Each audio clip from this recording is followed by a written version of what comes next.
Hi, hello, good morning, and I'm back with case scenario 25. Messrs. Avinav and Sons, a sole proprietorship, is engaged in the business of manufacturing pharmaceutical products. It is started its business on 20th June 2020. Tax head of Messrs. Avinav and Son furnish you the following particulars. For the year ended 31st March 2026। 31st मार्च 2026 के अपने को कुछ particulars दे रखा है। क्या दे रखा है एक बार देखते हैं। Income under the head PGBP 5,75,22,750। Interest on fix deposit gross means before deduction of TDS वाला फिगर आपको दे रखा है 12,50,000। Same was received on 30th April 2025 after deduction of TDS at source। कितना TDS डिडक्ट हुआ होगा sir? At the rate 10% TDS deduct हुआ होगा under section 194A। तो what is the amount of TDS? Sir amount of TDS आपका रहने वाला है 1,25,000 का TDS डिडक्ट हुआ होगा और ये 10% TDS डिडक्ट करने के बाद जो नेट फिगर है वो उससे मिला होगा, बट हमें ग्रॉस फिगर दिया है और टैक्सेबल ग्रॉस फिगर ही होता है। ओके चलो आगे बढ़ते हैं। Donation to PM care fund 2,50,000। Donation to PM care fund 2,50,000 will be allowed as deduction under section 80G। 100% deduction मिलेगा without any qualifying limit deduction मिलने वाला है। Turnover during the previous year 25-26 is 15 crore 50 lakhs। सो previous year 25-26 का उसका turnover आपको 15 crore 50 lakhs दे रखा है। इट मींस उसके ऊपर टैक्स ऑडिट एप्लीकेबल है। Messrs Abhinav and son opted out of default tax regime. Default tax regime से वो ऑप्ट आउट कर रखा है। It has employed total 150 employees during the previous year 24-25। previous year 24-25 में वो 150 employees को employ किया है with a annual increment of 10% in their monthly emolument। Details of the same is as under। previous year 24-25 में वो 150 new employees को appoint किया है और उनका सैलरी का डिटेल्स आपको नीचे दे रखा है। Date of joining 1st May 2024। Number of employees 50। Employee category regular। Monthly emolument 26,500। Participate in recognized provident fund yes। Date of joining 1st June 2024। 65 employees। Casual employees है, monthly emolument है 23,000। RPF में contribute नहीं करते हैं। 1st जुलाई 2024 35 employees है। Regular employees है, monthly एम्यूलमेंट है 22,500 और ये आरपीएफ में कंट्रीब्यूट करते हैं। ये सारे एम्प्लॉइज ज्वाइन किए हैं प्रीवियस ईयर 24-25 में। Out of this 3 groups of employees, यहां पर ये जो 3 ग्रुप ऑफ एम्प्लॉइज आपको दे रखा है, कौन सा employee group is eligible as additional employee? कौन सा employee group is eligible as additional employee under section 80JJAA 80JJAA के प्रोविजंस के हिसाब से ये 3 एम्प्लॉय ग्रुप्स में से this group will be eligible as additional employ and in 35 employees को जो भी सैलरी पे किया गया है during the previous year 24-25 30% of that employee cost 30% of that additional employ cost would have been allowed as deduction under section 80JJAA in previous year 24-25। Sir एक बार मैं आपको conditions recall करा देता हूं, क्या क्या कंडीशंस दे रखा था 80JJAA में। सर 80JJAA में जो कंडीशंस प्रिस्क्राइब था to become additional employee, sir 4 condition है। सबसे पहले तो ये जो एम्प्लॉइज है, इन एम्प्लॉइज को जो आप एम्यूलमेंट का पेमेंट कर रहे हो that should be up to 25,000 और 25,000 से ज्यादा नहीं होना चाहिए। सर वो कंडीशन अप्लाइड है। ये जो एम्प्लॉइज है, ये एम्प्लॉइज आरपीएफ में पार्टिसिपेट करने चाहिए. So this employees are participating in RPF, participating in recognised provident fund. इन एम्प्लॉइज को जो सैलरी का पेमेंट कर रहे हो, it should have been paid through banking channel, and वो यहां पर आपको नीचे दे रखा है. Emolument to all the employees are being paid by the way of account pay cheque only. तो सर वो कंडीशन भी कंप्लाई होता है. नेक्स्ट, ये इन एम्प्लॉइज का जो पीरियड ऑफ एम्प्लॉयमेंट है दैट शुड बी 240 डेज और मोर. एडिशनल एम्प्लॉइज का जो पीरियड ऑफ एम्प्लॉयमेंट है इट शुड बी 240 डेज और मोर ही होना चाहिए. लेकिन अगर आपका एपरल मैन्युफैक्चरिंग वाला बिजनेस है, लेदर मैन्युफैक्चरिंग वाला बिजनेस है, फुटवेयर मैन्युफैक्चरिंग वाला बिजनेस है, इन दैट केस अगर पीरियड ऑफ एम्प्लॉयमेंट 150 डेज और मोर है, इन दैट केस ऑल्सो उन एम्प्लॉइज को हम एडिशनल एम्प्लॉइज में कंसिडर करते हैं. So considering all this conditions, 35 employees वाला ये जो ग्रुप है ना, इन एम्प्लॉइज को हम एडिशनल एम्प्लॉइज कह सकते हैं. बिकॉज जहां तक बात है इस ग्रुप का, फर्स्ट ग्रुप का, सर ये फर्स्ट ग्रुप तो डिस्क्वालीफाई हो जाएगा. रीजन बिंग उसका जो एम्यूलमेंट है, मंथली एम्यूलमेंट है, that is more then 25,000. Second group disqualify हो जाएगा बिकॉज ये पार्टिसिपेट नहीं करते आरपीएफ में. तो this third group will be considered as your additional employ, and in third groups को प्रीवियस ईयर 24-25 में जो भी एम्यूलमेंट पे किया गया है उसका 30% डिडक्शन मिलने वाला है अंडर सेक्शन 80 JJAA इन प्रीवियस ईयर 24-25. एक सेकंड सर, एक बार वो कैलकुलेट कर लेते हैं.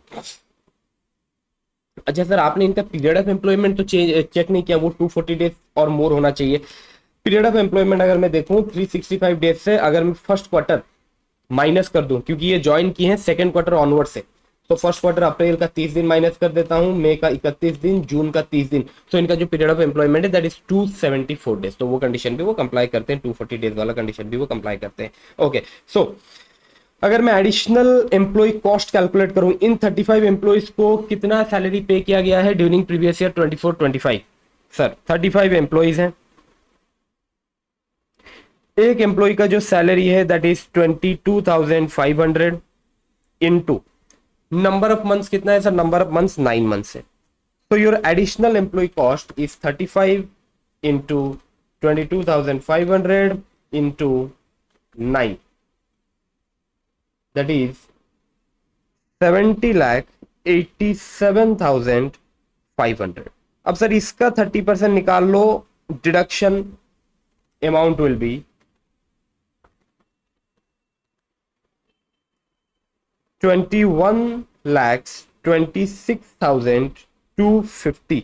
This is the deduction amount जो डिडक्शन मिला होगा अभिनव एंड सन्स को इन previous year 24-25 under section 80 JJAA. ठीक है सर. अच्छा, लेकिन सर प्रीवियस ईयर 24-25 से हमें कोई मतलब नहीं होना चाहिए, हमें मतलब होना चाहिए प्रीवियस ईयर 25-26 के लिए. चलो देखते हैं प्रीवियस ईयर 25-26 पे क्या होने वाला. It has employed further 50 employees during previous year 25-26. Details of same is as under. अच्छा, प्रीवियस ईयर 25-26 में वो 50 नए एम्प्लॉइज को ज्वाइन करवाता है. प्रीवियस ईयर 24-25 में 150 नए एम्प्लॉइज ज्वाइन किए थे, and out of this 150 new employees 35 employees were considered as additional employees, and additional employees cost का अपने को डिडक्शन मिला था प्रीवियस ईयर 24-25 में. प्रीवियस ईयर 25-26 में वो 50 नए एम्प्लॉइज को ज्वाइन करवाता है अपने कंपनीज में, 50 नए एम्प्लॉइज को अपॉइंट करवाता है अपने ऑर्गेनाइजेशन में, and out of this 50 employees कितने एम्प्लॉइज एडिशनल एम्प्लॉइज बनेंगे एक बार वो अपने को चेक करना है. देखो ये जो 50 एम्प्लॉइज है इनका ब्रेकअप दे रखा है. 20 एम्प्लॉइज ज्वाइन किए थे 1 अप्रैल 2025 को. रेगुलर एम्प्लॉइज है, मंथली एम्यूलमेंट 21,000 पार्टिसिपेट करते हैं आरपीएफ में. रिमेनिंग 30 एम्प्लॉइज वो भी रेगुलर एम्प्लॉइज है, ज्वाइन किए थे 1 अगस्त 2025 को. मंथली एम्यूलमेंट है 26,000 एंड वो भी पार्टिसिपेट करते हैं आरपीएफ में. अब कंसिडरिंग दिस टेबल, ये जो दो ग्रुप्स हैं, this group of 30 employees will not be considered as additional employee, but this group of 20 employees will be considered as additional employee. And ये 20 employees को, इन 20 employees को जो भी सैलरी पे किया गया है that will be considered as additional employ cost, और उसके 30% का डिडक्शन हमें मिलने वाला है in previous year 25-26। I hope it is clear. हाँ सर, बिल्कुल ये क्लियर है। अच्छा, ये जो 20 एम्प्लॉइज है, ये एडिशनल एम्प्लॉइज क्यों बने?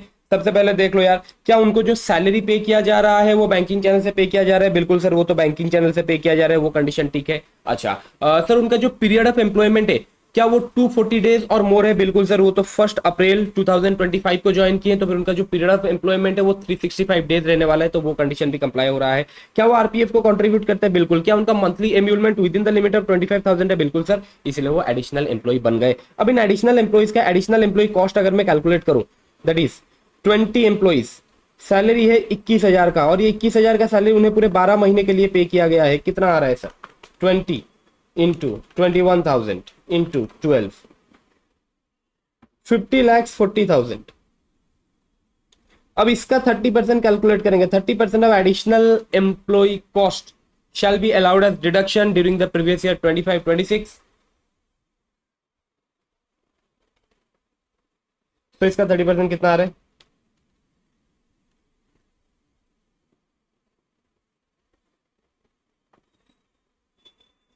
$15,12,000 is your additional employ cost. ठीक है सर, ओके, चलो यहां तक तो हो गया। अब आगे देखते हैं। अब क्वेश्चन सॉल्व करते हैं। केस सिनेरियो खत्म हो गया, क्वेश्चन सॉल्व करते हैं।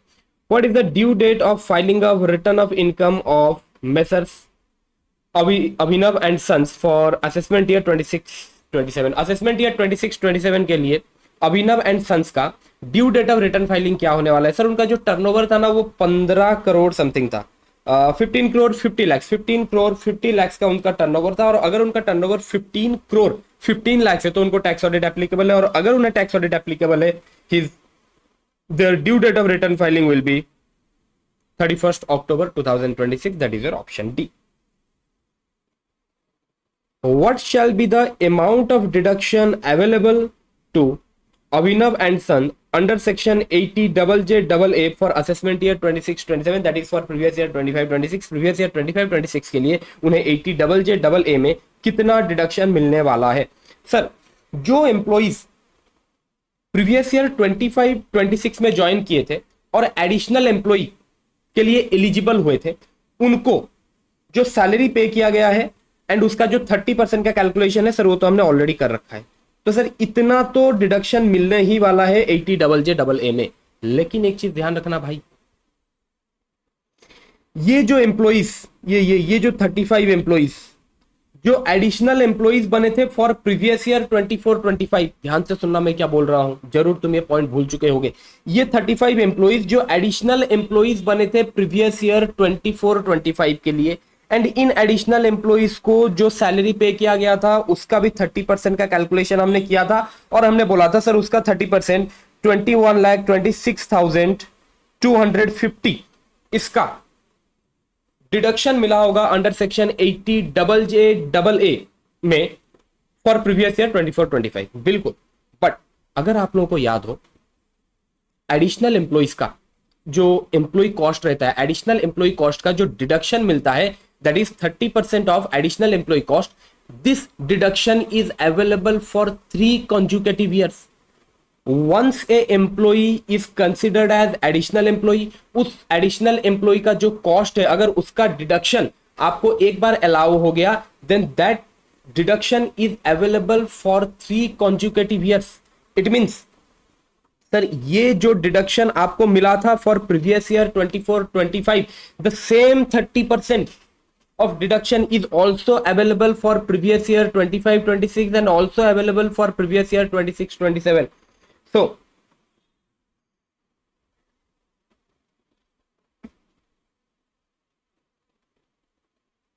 total deduction under section 80JJAA, that is 15,12,000 plus 21,26,250, total 36,38,250। 36,38,250। एक बार मैं आपको प्रोविजन दिखा देता हूं ताकि आपको रिकॉल भी हो जाए। Just a second, you see here, quantum of deduction 30% of such additional employ cost, जो भी आपका एडिशनल एम्प्लॉय कॉस्ट आ रहा है उसका 30% का डिडक्शन आपको मिलने वाला है। Deduction is for 3 consecutive assessment year और deduction is for 3 consecutive previous year. So एक बार आपको डिडक्शन मिल गया ना, 30% of your additional employ cost का डिडक्शन एक बार मिल गया, that same deduction is also available for next 2 upcoming previous year और next 2 upcoming assessment year। Okay, तो ये ध्यान रखना है आपको। तो जितना डिडक्शन इन 35 एम्प्लॉइज के लिए, इन 35 एम्प्लॉइज के लिए जितना डिडक्शन हमें 80 डबल जे डबल ए में प्रीवियस ईयर 24-25 में मिला था, same deduction is also available for previous year 25-26 and previous year 26-27। ये चीज ध्यान रखना। ओके,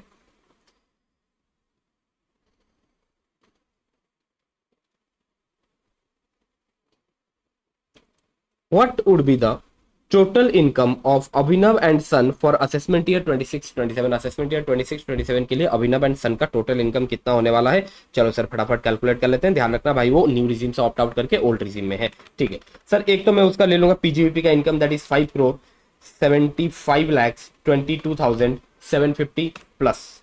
सर उसका जो इंटरेस्ट इनकम है 12,50,000 वो हमने ले लिया। ओके, अब सर यहां से अपने को माइनस करना है, एक तो 80 डबल जे डबल ए में जो डिडक्शन है दैट इज 36,38,250 एंड अपने को लेस करना है पीएम केयर फंड में। पीएम केयर फंड में जो डोनेशन था 2,50,000 का, लेस करने के बाद जो फिगर आ रहा है दैट इज 5,48,00,000 है क्या? 5 करोड़, यस 5,48,84,500। तो your option B. I hope it is clear. Calculation करके मुझे बताना नहीं पड़ेगा। ये पीजीवीपी इनकम ले लो, ये पीजीवीपी इनकम और ये इंटरेस्ट, इन दोनों को ऐड कर लो। अब यहां से 80 डबल जे डबल ए का कितना डिडक्शन है वो हमने कैलकुलेट किया, उसको लेस कर दो और ये डोनेशन वाला फिगर को लेस कर दो। ये जो डोनेशन किया गया है पीएम केयर फंड को, इसका डिडक्शन उसे 80 जी में मिल जाएगा बिकॉज वो ओल्ड रिजीम में है। ओके, सो उसका टोटल इनकम आ गया सर, उसका टोटल इनकम है 5,48,84,500। What would be the tax payable of Abhinav and son? अब अभिनव एंड सन का टैक्स पेबल आपको कैलकुलेट करना है। जब भी टैक्स पेबल कैलकुलेट करो ध्यान रखना भाई, यहाँ पर स्पेशल रेट में टैक्सेबल होने के लिए तो कोई इनकम है नहीं, पीजीबी स्लैब रेट में टैक्सेबल होगा, इनकम फ्रॉम अदर सोर्सेज भी आपका स्लैब रेट में टैक्सेबल होने वाला है। सो स्पेशल रेट में टैक्सेबल होने वाला कोई इनकम है नहीं, तो अच्छी बात है, स्लैब रेट लगा देंगे। ध्यान रखना rate of surcharge, sir rate of surcharge यहाँ पर 37% रहने वाला है बिकॉज जो उसका टोटल इनकम है that is more than 5 crore. So 37% का अपने सरचार्ज लगाने वाले हैं प्लस 4% का हेल्थ एंड एजुकेशन सेस लगाने वाले हैं। तो फटाफट अगर अपने एक बार टोटल इनकम कैलकुलेट कर लें, सॉरी अगर टैक्स लायबिलिटी कैलकुलेट कर लें तो वो आ रहा है, अच्छा एक सेकंड, अगर ओल्ड रिजीम में तो फिर सर उसका एज भी देखना पड़ेगा, कितना बेसिक एग्जामिशन लिमिट उसका रहने वाला है। एज सर उसका कुछ ऐसा दे तो नहीं रखा, प्रोप्राइटरशिप है, एज कहीं पर कुछ भी मेंशन्ड नहीं है। और अगर एज कहीं पर कुछ भी मेंशन्ड नहीं है वी विल कंसीडर दैट वो बिलो 60 ही है और जो बेसिक एग्जामिशन लिमिट उसके लिए एप्लीकेबल होने वाला है दैट इज 2,50,000। ओके ठीक है, 37% प्लस 4%। ओके, तो सर यहां पर जो मेरा आंसर आ रहा है, माय आंसर इज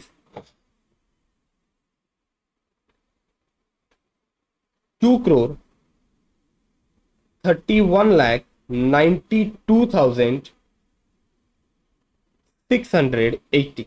सर ये मेरा आंसर आ रहा है और सर मेरे को ऑप्शन सी सही नजर आ रहा है, टिक कर लूं क्या?